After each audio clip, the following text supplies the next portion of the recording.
요셉의 형들이 왔다는 소문이 바로의 궁에 들림에 바로와 그의 신하들이 기뻐하고, 바로는 요셉에게 이르되 내 형들에게 명령하기를 너희는 이렇게 하여 너희 양식을 싣고 가서 가나안 땅에 이르거든 너희 아버지와 너희 가족을 이끌고 내게로 오라. 내가 너희에게 애굽의 좋은 땅을 주리니 너희가 나라에 기름진 것을 먹으리라. 이제 명령을 받았으니 이렇게 하라. 너희는 애굽 땅에서 수레를 가져다가 너희 자녀와 아내를 태우고 너희 아버지를 모셔오라. 또 너희의 기구를 아끼지 말라. 온 애굽 땅에 좋은 것이 너희 것임이니라. 아멘. 샬롬. 오늘도 하나님의 말씀으로 하루 시작하신 여러분들에게 하나님의 은혜와 평강이 충만하게 넘치시기를 간절히 축복합니다. 모든 인간이 한계를 가지고 있습니다. 사람의 그릇에 따라서, 상황에 따라서 어디가 한계인가는 다르게 보일 수 있지만 분명한 것은 모든 사람이 이 한계가 있다는 것이죠. 이 한계는 우리 사람의 힘으로 어찌할 수 없는 것을 얘기합니다. 대표적으로 우리는 죽음 앞에서 우리의 한계를 인정할 수밖에 없는 것이죠. 그래서 이 한계를 통해서 우리는 하나님께서 계시고 또 하나님께서 일하시는 것을 분명하게 볼 수가 있죠. 요셉의 삶 가운데서 어떻게 하나님께서 일하셨는지, 또한 그 한계를 어떻게 극복하게 하셨는지를 한번 우리가 같이 나누려고 합니다. 애굽 사람들에게 있어서 히브리 사람들은 사실 우러러 볼 대상이 아니죠. 그렇기 때문에 그들의 감정에 공감할 필요도 없고 그들의 형편을 생각해 볼 필요도 없습니다. 미디안 상인들에 의해서 애굽으로 팔려간 요셉을 처음 만났던 애굽 사람들은 이 요셉을 당연히 보잘것없는 그냥 몸종 중에 하나라고 생각했어요.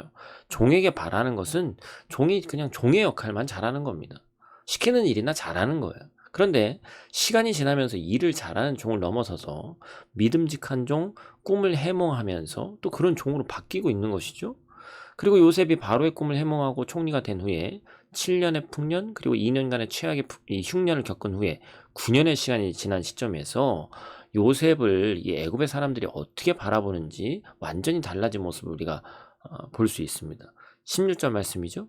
그의 형제들이 왔다는 소문을 듣고 그의 신하들이 기뻐했다.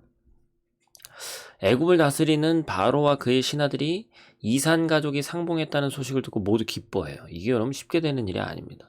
노예였던 히브리 사람의 아픔을 아픔으로 받아들이고 기쁨에 공감하면서 기뻐하는 거예요. 애굽의 궁 안에서는 요셉을 시기했던 사람들도 분명히 있었을 겁니다.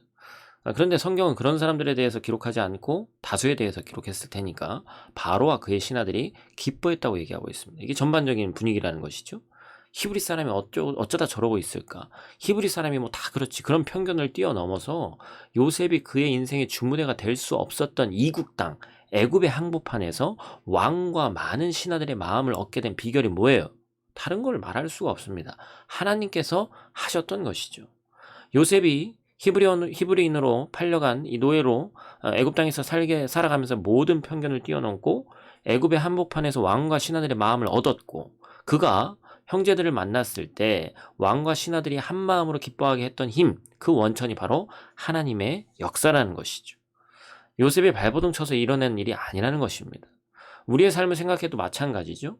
여러 일들 속에서 히브리 노예와 같이 전혀 힘을 쓸 수도 없는 상황에 놓여져 있는 경우가 많이 있습니다.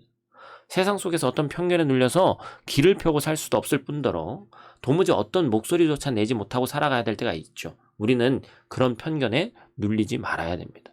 하나님께서 우리 인생에 일하시면 그 모든 편견을 뛰어넘을 수 있기 때문에 그렇습니다. 더불어 요셉은 하나님으로 하여금 그 아픔의 한계를 뛰어넘은 사람입니다. 요셉의 삶을 우리가 너무나도 잘 알고 있습니다만 억울한 사람이었어요. 요셉의 이 형들을 미워하고 어떻게 한다고 해도 사실 비난할 사람이 없습니다. 식량을 구걸하러 온 사람들이 자신의 형들인 것을 아는 순간 예전에 당했던 억울한 일이 생각나니까 한 번에 그들을 멸한다고 한들 요셉을 비난할 수 없어요. 그런데 하나님께서 요셉의 마음뿐만 아니라 바로의 마음 속에서도 놀랍게 일하십니다. 요셉의 마음 속에 있는 이전에 당한 일에 대한 그런 아픔들, 이 형들을 향한 심판의 도구로 요셉을 사용할 수도 있을 텐데 그렇게 사용하지 않으셨죠. 요셉의 마음속에 큰 아픔이 있었지만 하나님께서는 그 아픔의 한계를 뛰어넘게 하시고 그 요셉을 아버지 야곱과 형제들 그리고 모든 식구들을 위한 구원의 도구로 사용하셨다는 거예요.